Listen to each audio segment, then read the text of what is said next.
یہ مجلس سیم 2 مرحومین کے ایصال ثواب کے لیے منعقد کی گئی ہے، لہذا حاضرین مجلس اور شیعہ عزاداری کے ناظرین سے التماس ہے کہ ایک مرتبہ سورہ الحمد اور سورہ توحید کی تلاوت کر کے مرحومہ نرگس بانو بائی بنت سلطان علی بھائی آجانی و مرحوم اکبر علی ابن محمد علی مرحوم کے نام پڑھ کر کے ایصال فرما دیں۔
لا حول ولا قوة إلا بالله العلي العظيم۔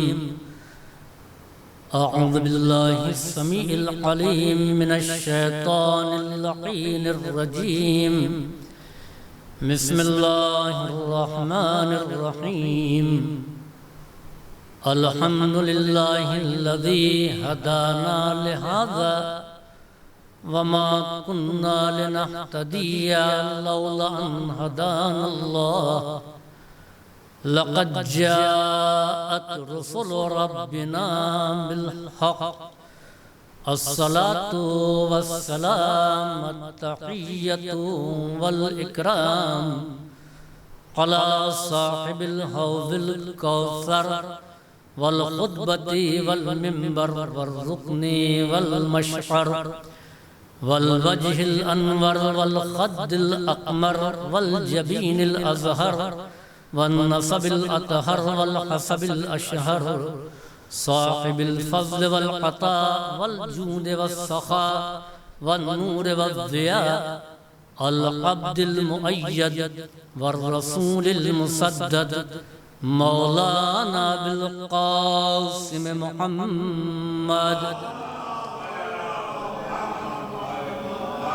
وعلى عطرته الطاهرة وذريته النجباء السعداء الذين كلامهم نور وأمرهم رشد ووصيتهم التقوى وعادتهم الإحسان وفعلهم الخير لا سيما على بقية الله الأعظم في الأرضين. أما بعد فقد قال رب العالمين في كتابه المبين بسم الله الرحمن الرحيم ووصينا الإنسان بوالديه إحسانا حملته أمه كرها ووضعته كرها حمله وفصاله 30 شهرا. صلوات.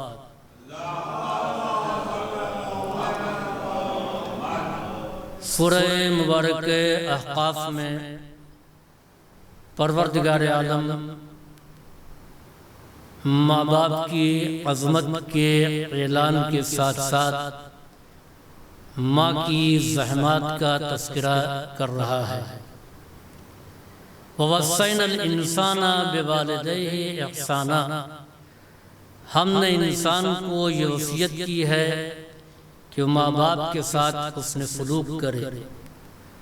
حملتہ امہ کرہا، اس کے حمل کو اس کی ماں نے بڑی ہی تکلیفوں کے ساتھ اٹھایا.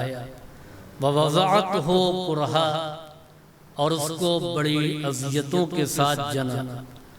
حملہ وفصالہ 30 شہرا، مدت حمل اور مدت رضاعت 30 ماہ کی قرار دی گئی ہے.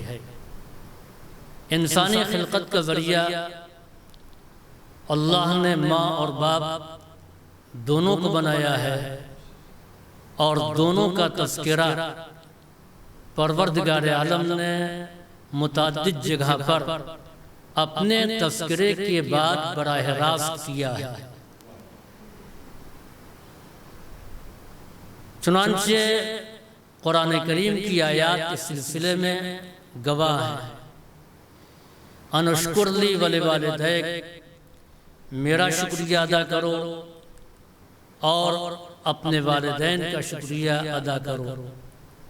وَقَضَى رَبُّكَ أَلَّا تَعْبُدُوا إِلَّا إِيَّاهُ وَبِالْوَالِدَيْنِ إِحْسَانًا، تمہارے پروردگار نے فیصلہ کر لیا کہ اس کے علاوہ کسی اور کی عبادت نہ کرنا، ماں باپ کے ساتھ نیکی کرنا، حسن سلوک کرنا.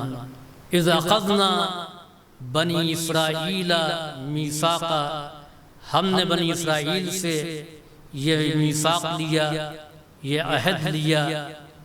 وہ عہد کیا ہے کہ بالوالدین احسانا، اللہ تعبدوا الا ایاہ، کہ وہ اللہ کے علاوہ کسی اور کی عبادت نہ کریں. وبالوالدین احسانا، اور ماں باپ کے ساتھ حسن سلوک کریں. عزیزوں، خلقت انسانی کا ذمہ دار ماں کو بھی بنایا ہے، باپ کو بھی بنایا ہے. ہر پیدا ہونے والا انسان اپنے وجود کے لیے ماں کا بھی محتاج ہے اور باپ کا بھی محتاج ہے. ہم نے ایسے افراد تو تاریخ انسانیت میں پایا کہ جن کو اللہ نے بغیر باپ کے پیدا کیا، لیکن کوئی ایک انسان ایسا نہ ملا کہ جس کو بغیر ماں کے پیدا کیا ہو. جناب عیسیٰ کو اللہ نے یہ خصوصیت عطا کی کہ عیسیٰ کو بغیر باپ کے پیدا کیا، مگر ان کو بغیر ماں کے پیدا نہیں کیا. چنانچہ جناب عیسیٰ نے مقام فخر میں یہ اعلان کیا، وَبَرًّا بِوَالِدَتِي وَلَمْ يَجْعَلْنِي جَبَّارًا شَقِيًّا. شکر ہے پروردگار کا کہ اس نے مجھے میری ماں کا فرما بردار بنایا ہے، میری ماں کا اطاعت گزار بنایا ہے. وَلَمْ يَجْعَلْنِي جَبَّارًا شَقِيًّا، اور نہ مجھے جبار بنایا ہے. اور نہ مجھے شقی بنایا ہے۔ وہ عیسیٰ جو مقام نبوت پر فائز تھے، وہ عیسیٰ جو منزل عبدیت پر فائز تھے، وہ عیسیٰ جن کو اللہ نے صاحب کتاب بنایا، انہوں نے مقام شرف پر نہ اپنی عبدیت کا اعلان کیا نہ ہی اپنی نبوت کا اعلان کیا۔ یہ نہیں کہا کہ مجھے فخر ہے کہ اللہ نے مجھے نبی بنایا ہے، مجھے عبدیت خاص عطا کیا ہے، میں صاحب کتاب ہوں، بلکہ مقام شرف میں کہہ رہے ہیں وَبَرًّا بِوَالِدَتِي، مجھے میری ماں کا فرما بردار بنایا ہے، وَلَمْ يَجْعَلْنِي جَبَّارًا شَقِيًّا، نہ مجھے جبار بنایا ہے نہ شقی بنایا ہے۔ تو اس کے معنی یہ ہیں کہ جو ماں کا اطاعت گزار نہیں ہے، جو ماں کا فرما بردار نہیں ہے، وہ یا جبار ہوگا یا شقی ہوگا۔ صلوات بھیجیے بر محمد و آل محمد۔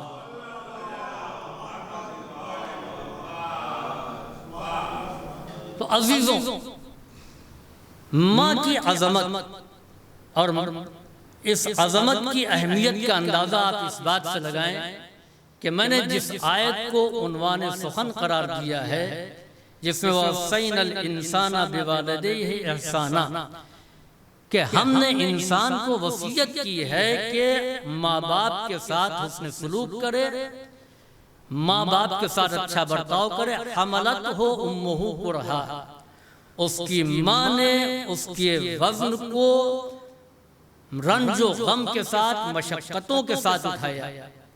وَوَضَعَتْهُ کرہا، اور اس کو جنا رنج و غم کے ساتھ۔ حملہ وفصالہ ثلاثون شہرا، اس کے حمل کی مدت اور اس کی رضاعت کی مدت 30 مہینے ہے۔ یہ قرآن کریم نے واضح اعلان کر دیا۔ آنے والے ایک شخص نے پیغمبر اسلام سے سوال کیا کہ اللہ کے رسول آپ یہ بتائیے کہ ایمان کے بعد سب سے بڑی نیکی کیا ہے؟ میں کار خیر کرنا چاہتا ہوں، یہ بتائیے کہ میں کس کے ساتھ کار خیر کروں؟ پیغمبر اسلام نے جواب دیا امک، اپنی ماں کے ساتھ تم کار خیر کرو۔ دوبارہ اس نے پھر سوال کیا اللہ کا رسول یہ بتائیے کہ میں کس کے ساتھ کار خیر کروں؟ میں کار خیر کرنا چاہتا ہوں۔ پیغمبر اسلام نے پھر اس کو جواب دیا امک، اپنی ماں کے ساتھ تم حسن سلوک کرو، اپنی ماں کے ساتھ تم کار خیر کرو۔ تیسری مرتبہ پھر اس نے نبی کریم سے یہی سوال کیا کہ اللہ کا رسول یہ بتائیے کہ میں کار خیر کرنا چاہتا ہوں، میں کس کے ساتھ کار خیر کروں؟ پیغمبر اسلام نے جواب دیا امک، اپنی ماں کے ساتھ تم کار خیر کرو، اپنی ماں کے ساتھ حسن سلوک کرو۔ سوال ایک ہے اور جواب بھی ایک ہی ہے۔ ایک مرتبہ پیغمبر جواب دے چکے تو اس کو خاموش ہو جانا چاہیے، دوسری مرتبہ پیغمبر نے پھر جواب وہی دیا، اس کو خاموش ہو جانا چاہیے۔ تینوں مرتبہ سوال ایک ہے، تینوں سوال کا جواب بھی ایک ہی ہے۔ چوتھی مرتبہ پھر اس نے وہی سوال کیا کہ اللہ کا رسول یہ بتائیے کہ میں کار خیر کرنا چاہتا ہوں، میں حسن سلوک کرنا چاہتا ہوں، میں کس کے ساتھ حسن سلوک کروں؟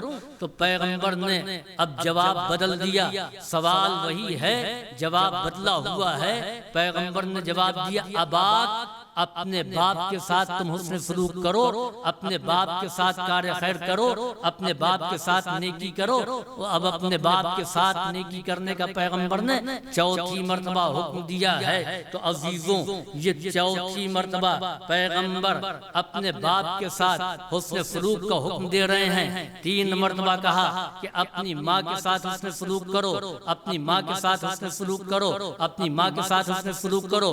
چوتھی مرتبہ جیسے ہی نبی کریم نے جواب بدل دیا، سائل خاموش ہو جاتا ہے۔ یہ اس نے 5ویں مرتبہ سوال کیوں نہیں کیا؟ یا پیغمبر اسلام نے 3 ہی مرتبہ جواب کیوں دیا کہ اپنی ماں کے ساتھ حسن سلوک کرو، اپنی ماں کے ساتھ حسن سلوک کرو، اپنی ماں کے ساتھ حسن سلوک کرو؟ ہم یہ سمجھ رہے ہیں کہ تینوں مرتبہ پیغمبر اسلام کا جواب ایک ہی ہے، لیکن اگر اس کا تجزیہ کیا جائے تو جواب تینوں مرتبہ نبی کریم کا الگ الگ ہے، سوال ایک ہے جواب الگ الگ ہے۔ یہ الگ الگ جواب کیسے؟ پیغمبر نے یہ 3 مرتبہ کیوں کہا اپنی ماں کے ساتھ حسن سلوک کرو؟ 2 مرتبہ کہہ کے کیوں نہیں خاموش ہو گئے؟ 4تھی مرتبہ کیوں نہیں کہا؟ 5ویں مرتبہ کیوں نہیں کہا؟ یا ایک ہی مرتبہ کہہ کے کیوں خاموش ہو گئے؟ پہلی مرتبہ جب سائل نے پوچھا اللہ کے رسول میں خیر کرنا چاہتا ہوں، کس کے ساتھ میں نیکی کروں؟ پیغمبر نے جواب دیا امک۔ جب پہلی مرتبہ کہا تو ماں کی زحمت کو پیش نظر رکھا، اور وہ زحمت کہ جہاں پر ماں تنہا ہے، باپ شریک نہیں ہے، وہ کون سی زحمت؟ قرآن کریم کی جس آیت کو میں نے عنوان سخن قرار دیا ہے اسی آیت میں ہے وَحَمَلَتْهُ أُمُّهُ كُرْهًا، اس کی ماں نے بڑی مصیبتوں کے ساتھ اس کے وزن کو اٹھایا۔ عزیزوں، کسی وزن کا اٹھانا آسان نہیں ہے۔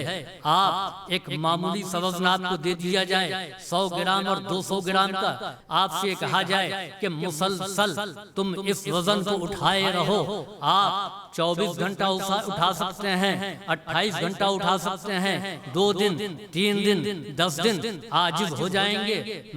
سامنے کی مثال ہے ایک چشمہ ہے جس کا وزن کچھ نہیں ہے، لیکن 24 گھنٹہ اس وزن کو آپ نہیں برداشت کر پاتے ہیں، آخر میں سوتے وقت اس وزن کو اٹھا کر کے رکھ دیتے ہیں۔ یہ ماں ہے جس نے مسلسل 9 مہینے تک ہمارے وزن کو اٹھایا، 9 مہینے تک تسلسل کے ساتھ ماں نے ہمارے وزن کو اٹھایا ہے۔ تو پیغمبر نے پہلی مرتبہ جب کہا کہ اپنی ماں کے ساتھ تم کو حسن سلوک کرنا چاہیے، اپنی ماں کے ساتھ تم کو نیکی کرنا چاہیے، تو نبی کریم نے پہلی مرتبہ ماں کی اس زحمت کو پیش نظر رکھا، یعنی حمل کی زحمت کو پیش نظر رکھا کہ اپنی ماں کے ساتھ حسن سلوک کرو۔ دوسری مرتبہ جب اس نے کہا کہ اللہ کا رسول آپ یہ بتائیے کہ میں کس کے ساتھ کار خیر کروں، ثم من، پھر میں کس کے ساتھ کار خیر کروں؟ تو پیغمبر نے کہا امک، اپنی ماں کے ساتھ۔ جب دوسری مرتبہ پیغمبر نے کہا کہ ماں کے ساتھ تم کو کار خیر کرنا ہے، تو پیغمبر نے دوسری زحمت ماں کی اپنے پیش نظر رکھا۔ وہ قرآن کریم میں اس کا تذکرہ ہے کہ وَوَضَعَتْهُ أُمُّهُ كُرْهًا، اس کی ماں نے اس کو بڑی مصیبتوں کے ساتھ، بڑی مشقتوں کے ساتھ جنا ہے، یعنی موت و حیات کی کشمکش سے گزر کر کے ماں نے اس امانت کو دنیا کے سامنے پیش کیا ہے۔ عالم وجود میں ماں بڑی زحمتوں سے گزر کر کے لائی ہے۔ تو یہ دونوں زحمتیں وہ ہیں کہ جہاں پر ماں تنہا نظر آ رہی ہے، باپ کا کہیں پر ذکر نہیں پایا جاتا ہے، لہٰذا دونوں زحمتوں کو پیش نظر رکھتے ہوئے پیغمبر اسلام نے کہا کہ اپنی ماں کے ساتھ تم نیکی کرو، اپنی ماں کے ساتھ نیکی کرو۔ جب تیسری مرتبہ اس نے پوچھا اللہ کے رسول میں کس کے ساتھ نیکی کروں، مجھے کار خیر کرنا ہے، تو پیغمبر نے پھر کہا امک، اپنی ماں کے ساتھ تم کار خیر کرو، اپنی ماں کے ساتھ تم نیکی کرو۔ جب تیسری مرتبہ پیغمبر نے کہا تو پیغمبر اسلام کے پیش نظر قرآن کریم کی یہ آیت تھی جس میں ماں کی تیسری زحمت کا تذکرہ کیا گیا ہے۔ جہاں ماں تنہا ہے، باپ کہیں نظر نہیں آتا ہے۔ للوالدات یرضعن اولادہن حولین کاملین، ماؤں کے لیے ضروری یہ ہے کہ مسلسل 2 سال تک اپنے بچوں کو دودھ پلائیں۔ تو یہ رضاعت کی زحمت تھی کہ جہاں پر ماں تنہا ہے، تو 3 مرتبہ جو پیغمبر نے کہا امک امک امک، تو یہ تینوں زحمتوں کو پیش نظر رکھا۔ پہلی زحمت حمل کی زحمت تھی، جہاں ماں تنہا ہے، باپ نہیں ہے۔ دوسری زحمت وضع حمل کی ہے، جہاں ماں تنہا ہے، باپ نہیں ہے۔ تیسری زحمت رضاعت کی ہے، جہاں ماں تنہا ہے، باپ نہیں ہے۔ صلوات بھیجیے بر محمد وآل محمد۔ چوتھی مرتبہ جب پیغمبر اسلام سے اس نے آ کر کے یہ سوال کیا کہ اللہ کے رسول میں نیکی کرنا چاہتا ہوں، اب پیغمبر نے ماں کا تذکرہ نہیں کیا اس لیے کہ 3 زحمتیں ماں کی پیش نظر تھیں۔ اب کہا اباک، باپ کے ساتھ تم نیکی کرو، باپ کے ساتھ تم حسن سلوک کرو۔ عزیزوں، اگر پیغمبر 3 مرتبہ امک امک امک کہہ کر کے خاموش ہو جاتے تو ہم یہ سمجھتے کہ صرف ماں کا حق ہے، باپ کا کوئی حق نہیں ہے۔ اباک کہہ کر کے پیغمبر اسلام نے واضح کر دیا کہ باپ کا بھی حق ہے، لیکن مقدار بھی بتا دی، جتنا باپ کا حق ہے اس سے 3 گنا ماں کا حق ہے۔ اس لیے کہ باپ کے لیے 1 مرتبہ کہا، ماں کے لیے 3 مرتبہ کہا۔ صلوات بھیجیے بر محمد وآل محمد۔ تو عزیزوں، خلقت کا ذمہ دار چونکہ ماں ہے، ماں کے وجود کے ساتھ بچہ زیادہ وقت گزارتا ہے، اور جس کے ساتھ زیادہ وقت گزرتا ہے اس سے انسان مانوس ہوتا ہے، اس سے انسان مانوس ہوتا ہے، اور جتنا مانوس ہوگا اتنا ہی تربیت میں آسانی ہوگی، کیونکہ بچہ اپنے وجود کی کل کائنات ماں کے وجود سے لے کر کے آتا ہے۔ کیونکہ جب یہ سفر حیات کو طے کرتا ہے، 9 مہینے کے اس سفر حیات میں باپ کی غذا سے اس کا کوئی تعلق نہیں ہے، باپ حرام کھائے یا حلال کھائے اس کا کوئی اثر نہیں ہوگا، لیکن ماں اگر غذا پاک و پاکیزہ کھائے گی تو اس کا اثر ہوگا، اگر غذا میں خرابی ہوگی تو اس کا اثر بچے میں آئے گا۔ چنانچہ ایک عالم دین کی مثال ہے کہ ایک عالم دین جنہوں نے بڑی پاک و پاکیزہ غذا کے ساتھ اپنے بچے کی تربیت کی، بچے کو پالا، ابھی اس کا بچپنا ہے کہ کسی نے آ کر کے شکایت کی کہ بچے نے میرا گھڑا توڑ دیا، ڈھیلا مارا اور وہ گھڑا پھوٹ گیا۔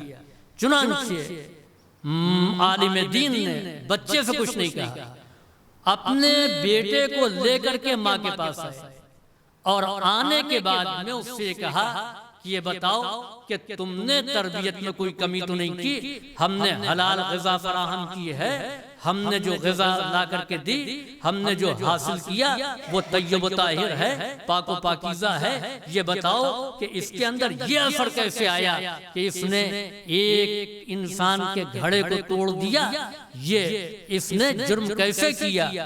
بہت ذہن پر زور ڈالا ماں نے، کہا ہم نے کبھی کوئی ایسی غذا نہیں کھائی جو آپ نے لا کر کے دیا، اسی کو استعمال کیا، جائز غذا، پاکیزہ غذا، حلال غذا۔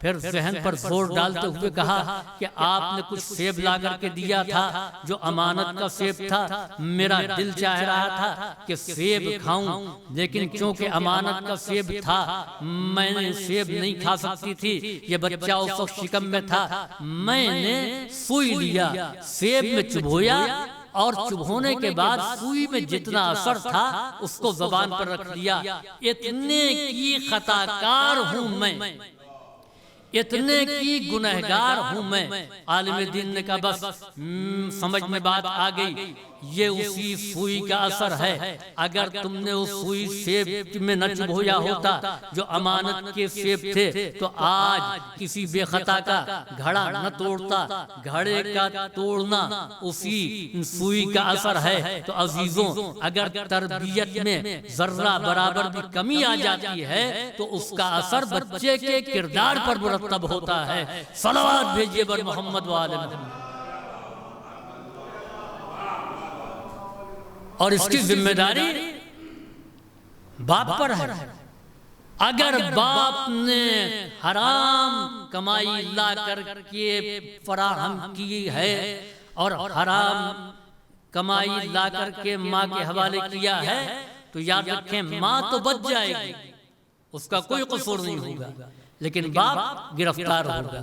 یہی وجہ ہے معصومین نے زور دیا ہے کہ عقد کرتے وقت بہترین ماؤں کا انتخاب کرو، اور اس کا ثبوت امیر المومنین نے عملی طور پر فراہم کیا ہے۔ چنانچہ امیر المومنین جیسا شجاع، امیر المومنین جیسا بہادر اپنے بھائی عقیل سے کہتا ہے کہ بھائی عقیل، ایسا بہادر قبیلہ بتاؤ کہ جہاں ہم بہادر عورت سے عقد کریں، بہادر خاتون سے نکاح کریں، جس سے شجاع اور بہادر بیٹا پیدا ہو۔ علی کیا شجاع نہیں تھے؟ مولائے کائنات کیا اللہ فتح نہیں تھے؟ مولائے کائنات سے بڑا کوئی شجاع نہیں، علی سے بڑا کوئی بہادر نہیں، لیکن اس کے باوجود یہ کہنا کہ بھائی عقیل، ایسا قبیلہ تلاش کرو جو بہادر قبیلہ ہو، جس میں شجاع لوگ ہوں، جس میں نامور لوگ ہوں، اور پھر خاتون بھی ایسی ہو جو بہادر ہو۔ تو اس کے معنی یہ ہے کہ بہادر ماں کا اثر یہ ہے کہ بہادر بیٹا پیدا ہو۔ چنانچہ تاریخ شاہد ہے کہ جنگ جمل کے موقع پر محمد حنفیہ کو امیر المومنین نے حکم دیا کہ بیٹا آگے بڑھو، حملہ کرو۔ محمد حنفیہ نے حملہ کیا، پلٹ کر کے باپ کے پاس آئے جنگ کر کے۔ امیر المومنین نے شہد کا شربت پلایا اور پھر کہا کہ جاؤ اور جا کر کے پھر حملہ کرو۔ دوبارہ پھر گئے، حملہ کیا، 2-3 مرتبہ ہو گیا۔ اس کے بعد جب امیر المومنین نے کہا تو محمد حنفیہ نے کہا بابا آپ دیکھ نہیں رہے ہیں کہ تیر کس طریقے سے برس رہے ہیں، اور بھی لوگ ہیں، ان کو آپ حکم کیوں نہیں دیتے؟ تو امیر المومنین نے ایک تاریخی فقرہ کہا کہ یہ تمہاری ماں کے کردار کا اثر ہے کہ تم میدان میں جانے سے رک رہے ہو۔ امیر المومنین کے بیٹے ہیں محمد حنفیہ، جن کو تاریخ نے بہادر مانا ہے، عرب کے بہادروں میں ان کا شمار کیا گیا ہے۔ اس کے باوجود امیر المومنین کہتے ہیں کہ تمہاری ماں کا اثر تمہارے کردار میں ہے، اس لیے تمہارے قدم محاذ جنگ میں رک رہے ہیں۔ عزیزوں آپ دیکھیں، ایک ماں کا بیٹا یہ بھی ہے، ایک ماں کا بیٹا وہ بھی ہے، باپ دونوں کا ایک ہے، بہادر ہے، باکمال ہے، جس کے برابر عرب میں کوئی شجاع نہیں ہے، لیکن ماں کے بدل جانے سے کردار میں فرق آ جاتا ہے۔ ایک ماں کا بیٹا وہ بھی ہے کہ جس کا کردار یہ ہے کہ محاذ جنگ میں قدم رک رہے ہیں، اور ایک ماں کا بیٹا وہ بھی ہے کہ جو صبح سے مچل رہا ہے، محاذ جنگ پر جانے کے لیے بار بار اجازت مانگ رہا ہے۔ جہاں پر قدم رک جائے وہ حنفیہ کا کردار ہے، اور جہاں بار بار مچل جائے میدان میں جانے کے لیے وہ ام البنین کا کردار ہے۔ صلوات بھیجیے بر محمد و آل محمد۔ تو اس کے معنی یہ ہے کہ کردار کی تعمیر میں ماں ایک مؤثر رول ادا کرتی ہے۔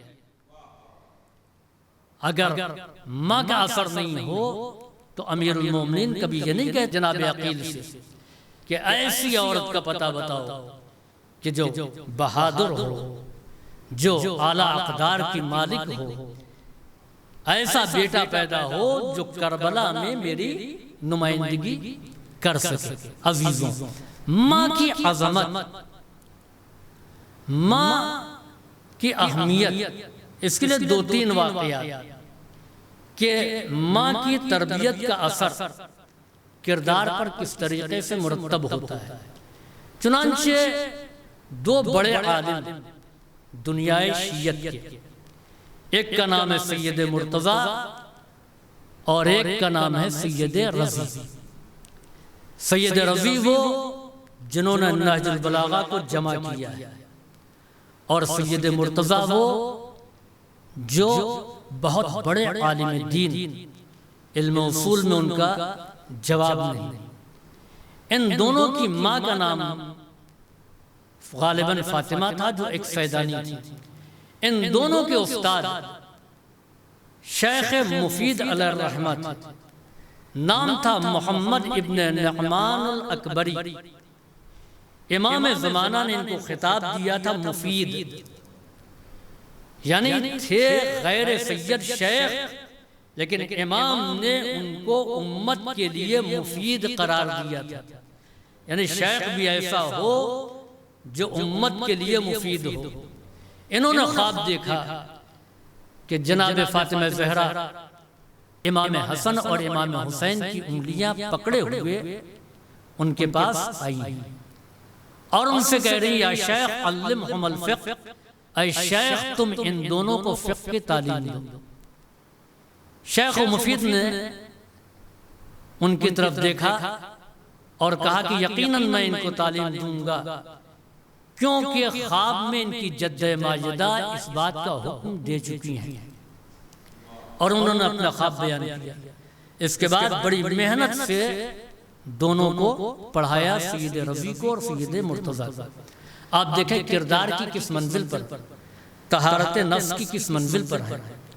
ان کے واقعات میں ملتا ہے کہ سید مرتضیٰ نے ماں سے اپنے بھائی سید رضی کی شکایت کی، اور وہ شکایت یہ کی کہ نماز میں 2 رکعت کے بعد انہوں نے فرادہ کی نیت کر لی تھی۔ چنانچہ ماں نے کہا کہ بیٹا تم بھائی کے پیچھے نماز پڑھ رہے تھے، تم نے فرادہ کی نیت کیوں کر لی؟ جواب دیا کہ 2 رکعت تک تو توجہ خدا کی طرف تھی، 2 رکعت کے بعد یہ فقہ کے مسئلے کو حل کر رہے تھے۔ آپ نماز پڑھیں تو طرح طرح کے خیالات آتے ہیں نا۔ اللہ والوں کی نماز ایسی ہوتی ہے کہ ایک لمحہ بھی توجہ خدا سے نہیں ہٹنے پاتی ہے۔ کہ یہ 2 رکعت تک تو خدا کی طرف متوجہ تھے، اس کے بعد فقہ کے مسئلے حل کر رہے تھے۔ آپ دیکھیں کہ دونوں کس طہارت نفس کی منزل پر ہیں، کہ دونوں دل کی باتوں کو ایک دوسرے کی سمجھ گئے، یعنی نیتوں کے حالات سے باخبر ہو جائے، ایسا پاکیزہ کردار تھا۔ انہوں نے فرادہ کی نیت کی تو ان کو معلوم ہو گیا، ان کی توجہ فقہ کے مسئلے کی طرف گئی تو ان کو معلوم ہو گیا۔ تو اس بات کی دلیل ہے کہ دونوں طہارت نفس کی منزل پر تھے۔ طہارت نفس کی جو منازل ہیں، اس میں پہلی منزل یہ ہے کہ انسان واجبات پر عمل کرے اور حرام سے بچائے، نفس کی طہارت کی پہلی منزل ہے۔ دوسری منزل یہ ہے کہ مستحبات پر بھی عمل کرے، وہ بھی نہ چھوڑے، اور مکروہات پر بھی عمل نہ کرے، مکروہات سے بھی اپنے آپ کو بچائے۔ یہ دوسری منزل ہے۔ اور تیسری منزل یہ ہے کہ انسان ترک اولا بھی نہ کرے، یعنی ان باتوں سے بھی اپنے دامن کو بچائے کہ جو نہ حرام ہے نہ مکروہ ہے، اور اس پر بھی عمل کرے کہ جو واجب ہے اور مستحب ہے، اور اس کے علاوہ ایسی باتوں پر بھی عمل کرے کہ جو خالق کے رضا کے مطابق ہو۔ تو یہ بہت ہی بلند منزل ہے۔ اس منزل تک انبیاء اور اوصیاء، یعنی ناممکن نہیں، مشکل ضرور ہے۔ تو اس منزل پر فائز ہونے کے بعد انسان طہارت نفس کی منزل پر پہنچ جاتا ہے، لیکن اس کے باوجود وہ تطہیر کی منزل پر نہیں پہنچے گا، کیونکہ اس منزل پر پہنچنے کے بعد بھی 2 کمی نفس کی پائی جاتی ہے۔ ایک یہ ہے کہ اگر بھول جائے تو اس سے غلطی ہو سکتی ہے، اور سو جائے تو خواب میں غلطی کر سکتا ہے۔ بس یہی فرق ہے صاحبان عصمت میں اور عام انسانوں میں۔ تو اس منزل پر دونوں تھے، اور کیسے پہنچے اس منزل پر؟ چنانچہ کتاب عظمت علماء میں یہ واقعہ درج ہے۔ ایک موقع ایسا تھا جہاں پر بہت سے علماء اکٹھا تھے، علماء کا اجتماع تھا، کسی مسجد کی سنگ بنیاد رکھنا تھا۔ اعلان یہ کیا گیا کہ ان علماء میں سے وہ سنگ بنیاد رکھے گا کہ جس سے کوئی واجب نہ چھوٹا ہو اور اس نے کوئی حرام کام نہ کیا ہو۔ بہت سے علماء کھڑے ہو گئے کہ بحمداللہ ہم سے کوئی واجب نہیں چھوٹا ہے اور ہم نے کسی حرام کا ارتکاب نہیں کیا ہے۔ شرط اور مشکل کی گئی، اور وہ شرط یہ لگائی گئی کہ جس سے کوئی مستحب بھی نہ چھوٹا ہو اور اس نے کسی مکروہ پر بھی عمل نہ کیا ہو۔ تو بہت سے علماء بیٹھ گئے، یہ دونوں بھائی کھڑے رہے۔ ان دونوں بھائیوں نے مسجد کی بنیاد رکھی۔ چنانچہ کہنے والے نے ماں سے جا کر کے کہا کہ آپ کے بیٹے بڑے فضائل و مناقب کے حامل ہیں، ان کی عظمتوں تک کوئی دوسرا نہیں پہنچ سکا۔ ماں نے پوچھا کیا ہوا؟ واقعہ بیان کیا کہ کوئی دوسرا اس منزل پر نہیں پہنچا، تو ماں نے جواب دیا کہ اس میں میری تربیت کا اثر ہے، میں نے پاک و پاکیزہ غذا کھلائی اور بغیر وضو کے کبھی ان کو دودھ نہیں پلایا۔ تو عزیزوں، جب ماں پاکیزہ ماحول میں تربیت کرتی ہے تو بچے سید رضی اور سید مرتضی کہلاتے ہیں۔ صلوات بھیجیے بر محمد وآل محمد۔ دو چھوٹے چھوٹے واقعات اور ربط مسائل۔ عزیزوں، ماں کی عظمت کا اندازہ آپ لگائیں کہ ماں کی عظمت کیا ہے، ماں کا مرتبہ کیا ہے۔ چنانچہ پیغمبر اسلام کے ایک صحابی جن کا نام اویس قرنی تھا، انہوں نے پیغمبر اسلام کو کبھی نہیں دیکھا، پیغمبر کے بارے میں سنا تھا، پیغمبر کا پیغام پہنچا تھا، اسلام لے آئے، ایمان لے آئے۔ ہر وقت اٹھتے بیٹھتے سوتے جاگتے پیغمبر اسلام کا تذکرہ کرتے تھے، ذکر کرتے تھے۔ ماں نے جب ان کی شدت کو دیکھا تو ان سے کہا کہ جب تم اپنے رسول سے اتنی محبت کرتے ہو تو مدینہ چلے جاؤ، ان سے ملاقات کر لو، تم نے ان کو دیکھا نہیں ہے، تم نے ان سے ملاقات نہیں کی ہے۔ تو انہوں نے جواب دیا، دیکھیے محبت ملاقاتوں کی پابند نہیں ہوتی، محبت ملاقاتوں کی پابند نہیں ہوتی، اس لیے کہ سب سے اول و آخر اگر کوئی محبوب ہے تو خدا ہے۔ خدا کو نہ کسی نے دیکھا ہے اور نہ دکھائی دے گا۔ قل ان کنتم تحبون اللہ فاتبعونی یحببکم اللہ۔ اے پیغمبر آپ کہہ دیجئے کہ اگر تم اللہ سے محبت کرتے ہو تو میرا اتباع کرو، میری پیروی کرو، تو خدا بھی تم سے محبت کرے گا۔ تو محبت ملاقاتوں کی پابند نہیں ہوتی۔ انہوں نے جواب دیا، مادر گرامی، دل تو چاہتا ہے کہ نبی کریم کے پاس جاؤں، ان کے پاس بیٹھوں، ان کی باتوں کو سنوں، ان کی خدمت کروں، مگر میں مجبور ہوں، اس لیے کہ میں چلا جاؤں گا تو آپ کی خدمت کون کرے گا؟ آپ کی خدمت کون کرے گا؟ تو ماں نے پوچھا، یہ بتاؤ مجھ سے زیادہ محبت کرتے ہو یا رسول سے زیادہ محبت کرتے ہو؟ کہا محبت تو رسول سے زیادہ ہے، میں اللہ کے رسول سے زیادہ محبت کرتا ہوں، اس کے بعد آپ کی محبت ہے۔ کہا جب تم رسول سے زیادہ محبت کرتے ہو تو پھر کون سی بات مانے ہے کہ مجھ کو چھوڑ کر کے رسول کی خدمت میں تم نہیں جا رہے ہو؟ تو اویس نے جواب دیا کہ جس رسول سے میں محبت کرتا ہوں انہی کا حکم یہ ہے کہ ماں کی خدمت کیا کرو، ماں کا خیال رکھا کرو۔ اس کے معنی یہ ہے کہ انسان جس سے محبت کرتا ہے اس کے حکم پر عمل بھی کرتا ہے۔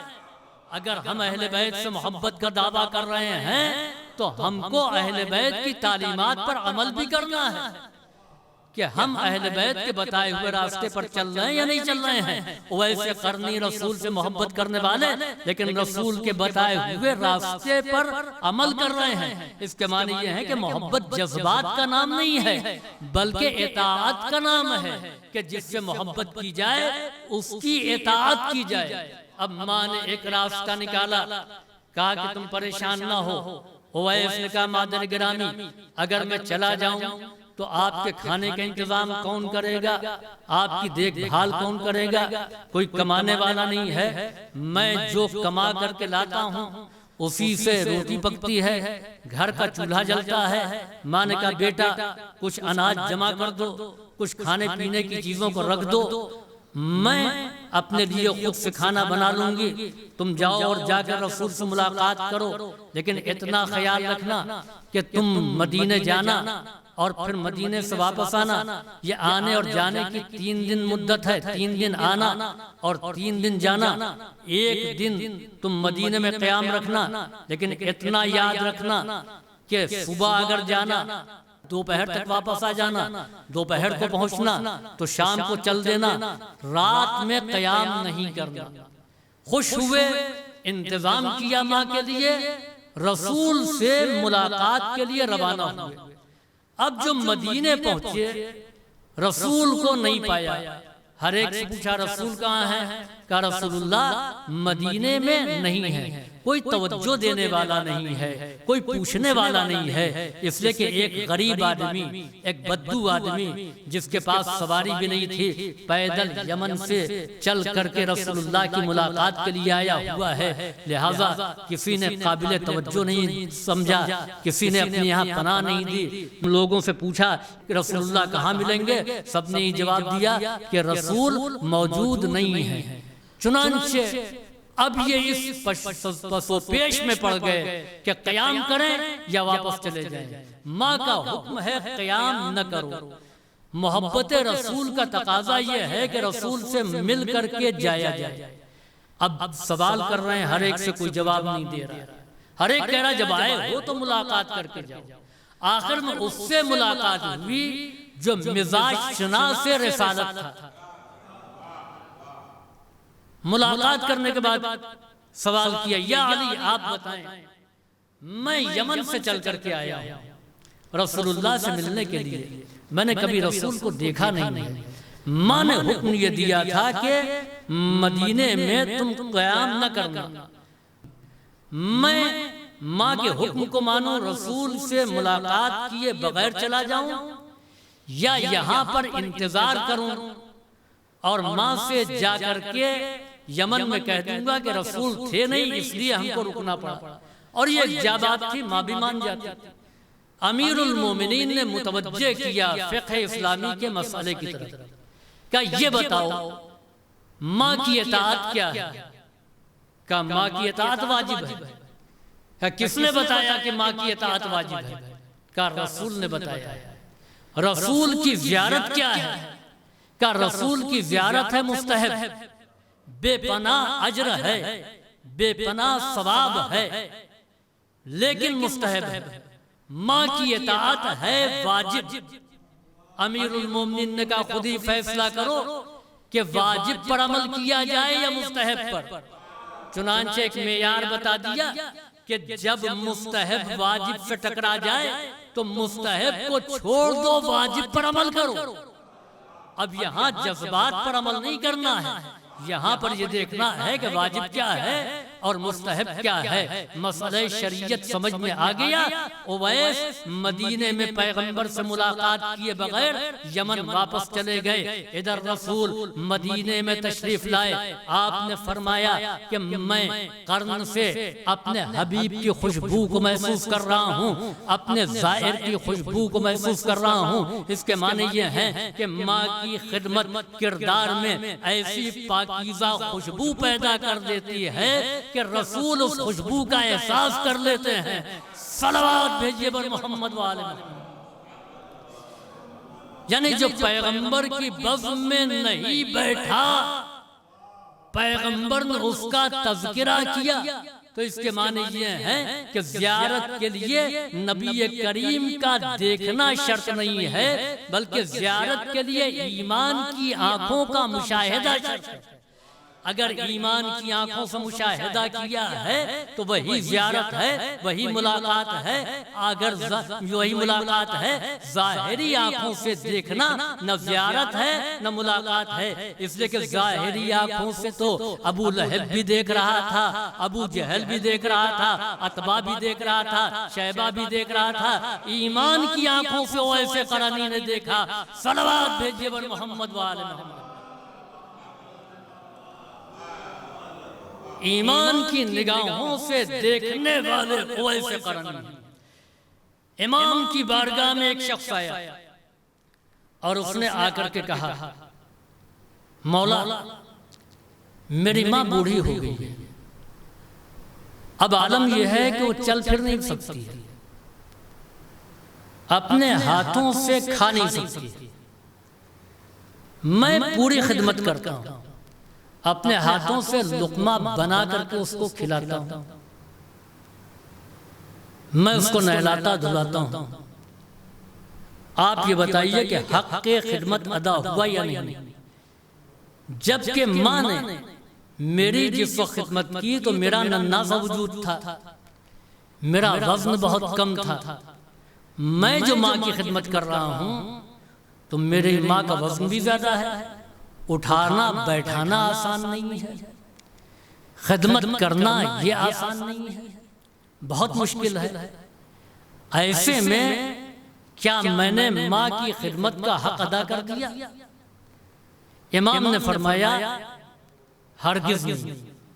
امام نے فرمایا کہ عمل کا موازنہ عمل سے نہیں ہوتا، عمل کا موازنہ نیت سے ہوتا ہے، اس لیے کہ تمہاری نیت میں اور ماں کی نیت میں فرق ہے۔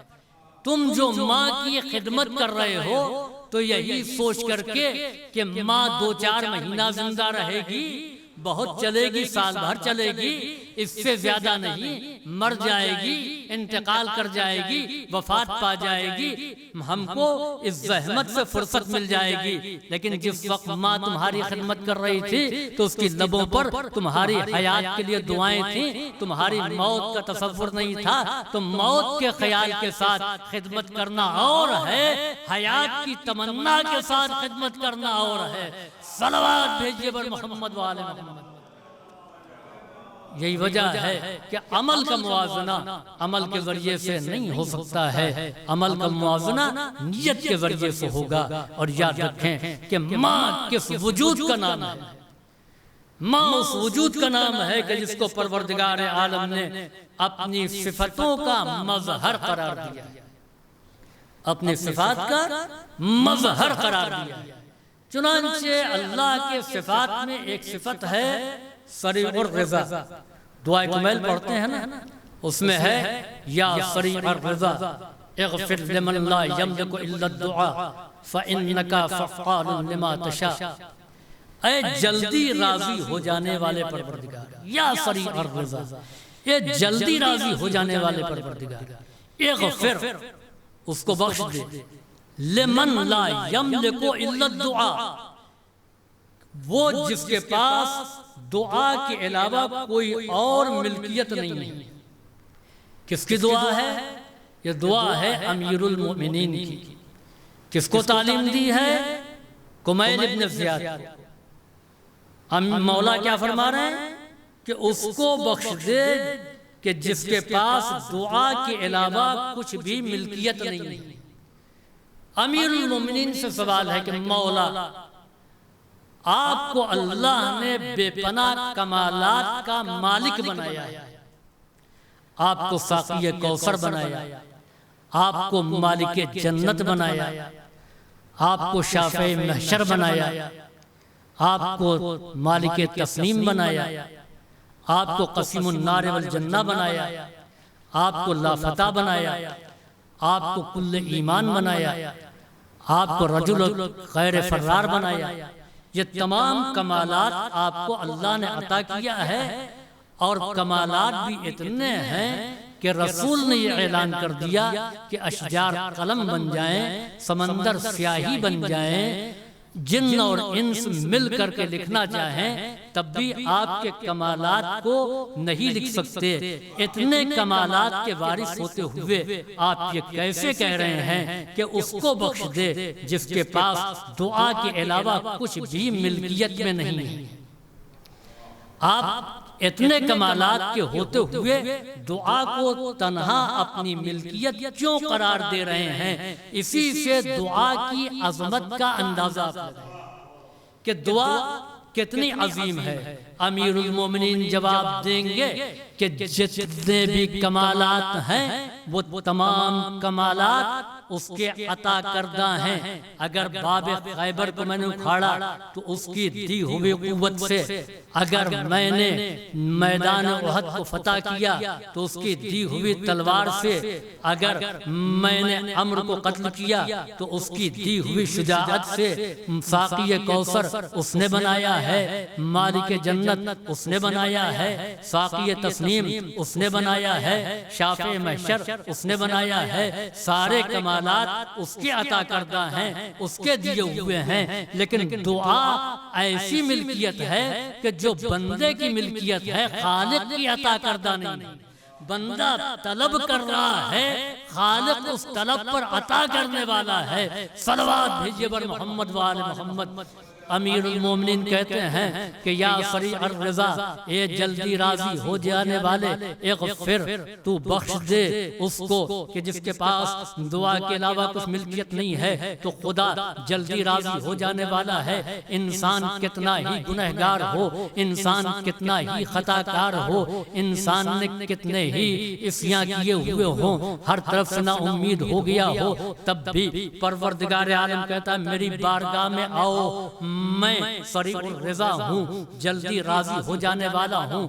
چنانچہ روایتیں کہتی ہیں کہ پروردگار عالم سب سے زیادہ اس بندے سے خوش ہوتا ہے کہ جو گناہوں میں غرق ہونے کے بعد ندامت کے ساتھ اس کی بارگاہ میں آتا ہے، توبہ کرتا ہے، استغفار کرتا ہے، خدا اس بندے سے راضی ہوتا ہے، اس بندے سے خوشنود ہوتا ہے۔ اور چنانچہ جو اللہ کی بارگاہ میں توبہ کرتا ہے، من جاء تائبا کمن لا ذنب لہ، جو توبہ کر کے بارگاہ پروردگار میں آئے تو وہ ایسا ہی ہے کہ جیسے کہ اس نے کوئی گناہ نہیں کیا ہے۔ وہ موقع ہر سرکش و نافرمان بندوں کو دیتا ہے۔ چنانچہ پروردگار عالم نے فرعون کا رزق نہیں بند کیا۔ جناب موسیٰ کہتے ہیں پروردگارا فرعون کا رزق روک دے، اس کے دماغ ٹھکانے آ جائیں گے۔ تو جواب ملا اے موسیٰ، فرعون نے اپنی ابدیت کا انکار کیا ہے، میں نے ربوبیت کا انکار نہیں کیا ہے۔ فرعون جب غرق ہو رہا تھا آواز آئی اے موسیٰ اگر فرعون میری پناہ میں آتا تو میں ارحم الراحمین ہوں، لیکن میری پناہ میں نہیں آیا، میرے مقابلے میں آیا، لہٰذا وہ ہلاک ہوا، وہ غرق ہوا۔ تو وہ پروردگار جو رحمان ہے، جو رحیم ہے، نافرمان بندے سے جلدی راضی ہو جانے والا ہے۔ تو خدا جلدی راضی ہو جانے والا ہے اپنے گنہگار بندوں سے۔ اسی طریقے سے ماں کو اس مزاج کا حامل بنایا ہے۔ عزیزوں، باپ ناراض ہو سکتا ہے، آنکھ کر سکتا ہے، ہو سکتا ہے بات نہ کرے، ہو سکتا ہے کہ وہ نگاہیں نہ ملائے، لیکن ماں وہ ہے کہ جلدی راضی ہو جاتی ہے۔ چنانچہ پیغمبر اسلام کا دور ہے، ایک شخص ہے کہ جو عالم احتضار میں ہے، دم نہیں نکل رہا ہے۔ پیغمبر اسلام اس کے قریب گئے، اس سے پوچھا کہ تم کیسا محسوس کر رہے ہو؟ اس نے کہا اللہ کے رسول، ڈراؤنی شکلیں میرے قریب ہیں جن سے میں خوفزدہ ہوں، ہیبت ناک ہوں۔ پیغمبر اسلام نے کہا کہ کیا اس کی ماں موجود ہے؟ کہا ہاں ماں زندہ ہے لیکن اس سے ناراض ہے۔ نبی کریم نے ماں کو بلایا اور درخواست کی کہ اپنے بیٹے کو معاف کر دو۔ یا رسول اللہ، اس نے مجھے بہت ستایا، مجھے بہت اذیت دی ہے۔ پیغمبر فرماتے ہیں کہ اگر تم معاف نہ کرے گی تو کوئی اس کو معاف کرنے والا نہیں ہے کہ جہنم کی آگ میں جلے گا۔ چنانچہ ماں کہتی ہے اللہ کے رسول، آپ نے کہہ دیا ہے، آپ نے حکم دیا ہے تو میں اس کو معاف کر دیتی ہوں۔ ادھر ماں نے معاف کیا، ادھر وہ نوجوان مسکرانے لگا۔ پیغمبر کہتے اب کیسا محسوس کر رہے ہو؟ کہ وہ دونوں ڈراؤنی شکلیں چلی گئیں، اب ان کے بدلے میں دو خوش شکلیں آ گئی ہیں جن سے بڑی انسیت ہو رہی ہے، مانوسیت ہو رہی ہے۔ پیغمبر نے فرمایا کہ عذاب ٹل گیا، رحمت پروردگار آ گئی۔ تو عزیزوں، خدا سریع الرضا ہے، اس نے ماں کو بھی سریع الرضا بنایا ہے۔ صلوات بھیجیے بر محمد وآل محمد۔ ماں سریع الرضا ہے۔ اور عزیزوں یاد رکھیں کہ کسی بھی نعمت کا اندازہ یا کسی بھی نعمت کی قدر سلب نعمت کے بعد ہوتی ہے۔ چنانچہ جب جناب موسیٰ کی ماں کا انتقال ہوا تو حکم ہوا اے موسیٰ، اب تم کوہ طور پر سنبھل کر کے قدم رکھنا، سنبھل کر کے تم چلنا۔ جناب موسیٰ نے کہا پروردگارا کیوں؟ کہ اس لیے کہ اب وہ ہستی نہیں رہی جو تمہارے لیے دعا کرتی تھی۔ موسیٰ جیسا نبی، وہ بھی ماں کی دعاؤں کا محتاج ہے۔ تو عزیزوں، کسی نعمت کی قدر اس نعمت کے زوال کے بعد ہوتی ہے، جب وہ نعمت نہیں رہتی ہے۔ ذرا سوچیں کہ ماں کتنی عظیم نعمت کا نام ہے۔ ہر ماں کی یہ خواہش ہوتی ہے کہ اس کا جنازہ اولاد کے کاندھوں پر اٹھ کر کے جائے۔ کوئی ماں یہ نہیں چاہتی ہے کہ اس کی حیات میں، اس کی زندگی میں اس کا بیٹا مر جائے، اس کی زندگی میں اس کے فرزند کا جنازہ ہے۔ لیکن ہم نے کربلا کی ماؤں کو دیکھا کہ جو شب عاشور یہ تمنا کر رہی تھیں، دعا کر رہی تھیں کہ پروردگارا ہماری قربانی قبول ہو جائے۔ عزیزوں، جن ماؤں کو یہ معلوم ہے کہ کل ان کا بیٹا زندہ نہیں رہے گا، جن ماؤں کو یہ معلوم ہے کہ کل ان کا نور نظر شہید ہو جائے گا، تو کیا ان ماؤں کی یہ تمنا نہیں رہی ہوگی، ان ماؤں کی یہ آرزو نہیں رہی ہوگی کہ ان کی اولاد، ان کا نور نظر ان کے پاس ساری رات بیٹھا رہے، اور ماں اپنے بیٹے کا چہرہ دیکھتی رہے۔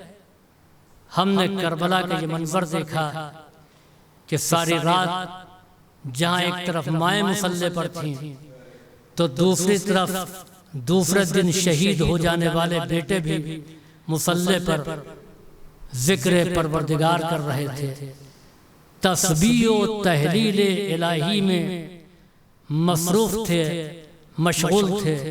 ساری رات انہوں نے عبادتوں میں بسر کیا۔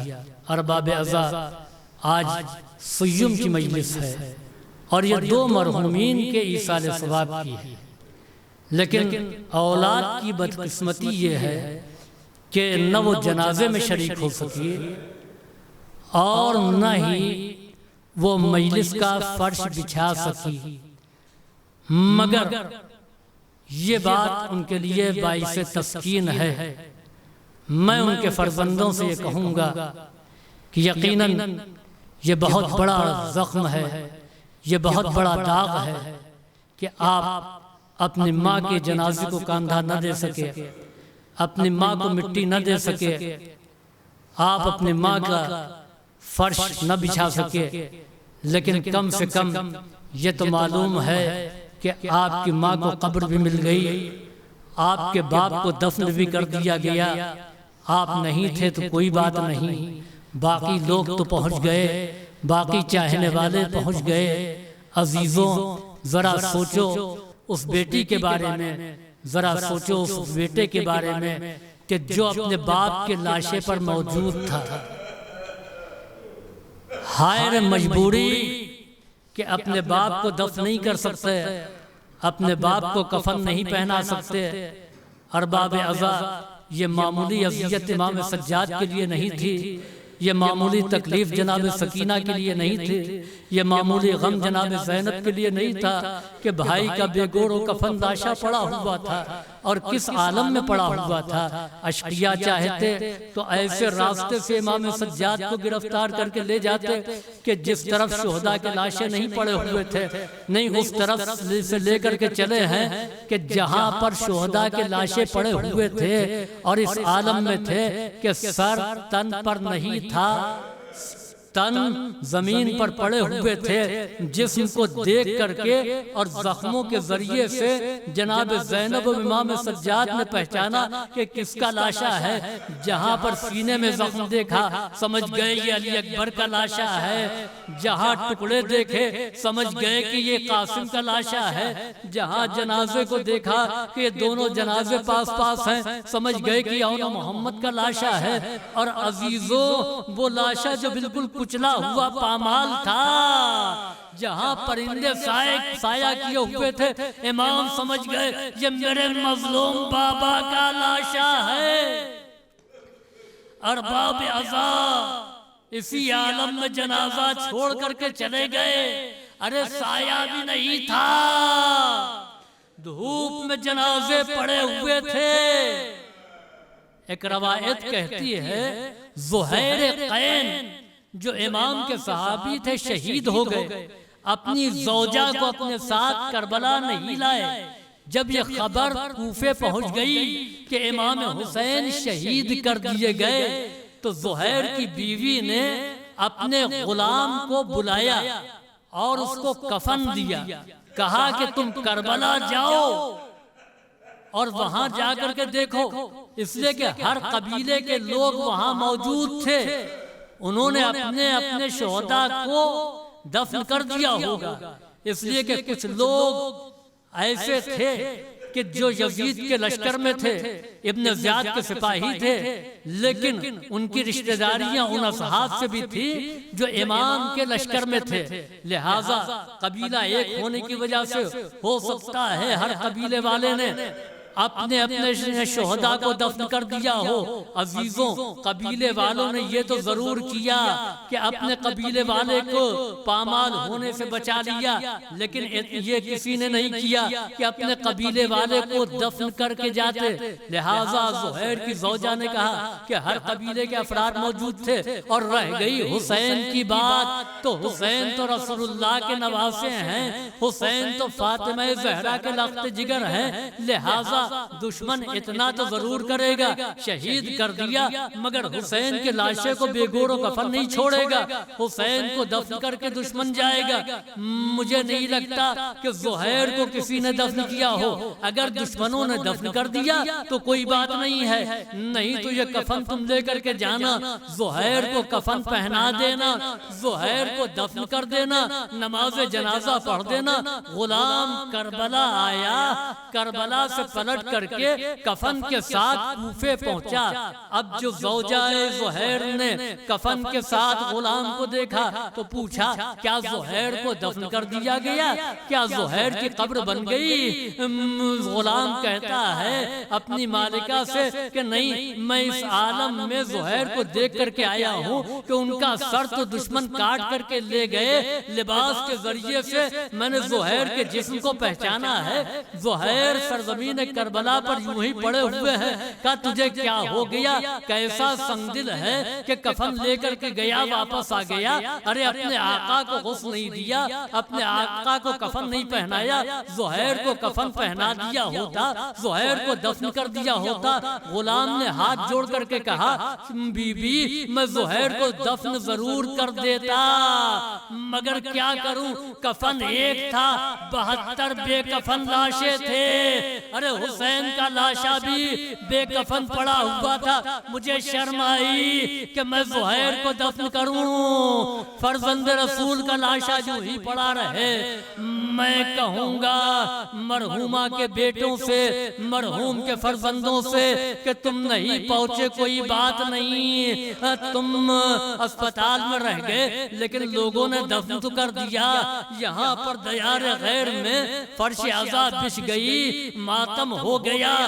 کہا امام سجاد کے قلب سے پوچھو کہ جن کے بابا کا لاشا 3 دن تک بے گور و کفن پڑا رہا، جس کی فرش عذاب 40 دنوں کے بعد بچھائی گئی، سَيَعْلَمُ الَّذِينَ ظَلَمُوا أَيَّ مُنقَلِبٍ يَنقَلِبُونَ أَلَا لَعْنَةُ اللَّهِ عَلَى الْقَوْمِ الظَّالِمِينَ رَبَّنَا تَقَبَّلْ مِنَّا إِنَّكَ أَنْتَ السَّمِيعُ الْعَلِيمُ اللهم افعل بنا ما أنت أهله ولا تفعل بنا ما نحن أهله بجاه محمد وآله الطاهرين۔